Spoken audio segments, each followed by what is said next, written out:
May nagtanong galing kay Ann Morigado Morano, ano daw po ang gamot sa baboy na nagsusuka? Sagot, ang pagsusuka ng baboy ay isang seryosong senyales na hindi dapat ipagwalang bahala dahil maaari itong maging tanda ng simpleng pagkasira ng tiyan, pagkalason, o kaya ay maagang babala ng isang mapanganib na virus sa inyong kulungan.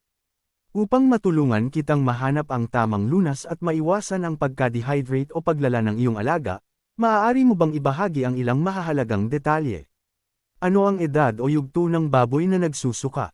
Sila ba ay mga bikpang dumdidi, bagong hiwalay sa ina o winlang, starter, o malalaking baboy na patabang fattener?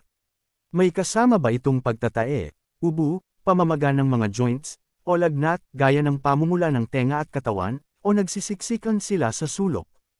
Ano ang itsura ng isinusuka nila, at may bago ka bang ipinakain sa kanila kamakailan gaya ng bagong bukas na feeds o tira-tirang pagkain, kaning baboy?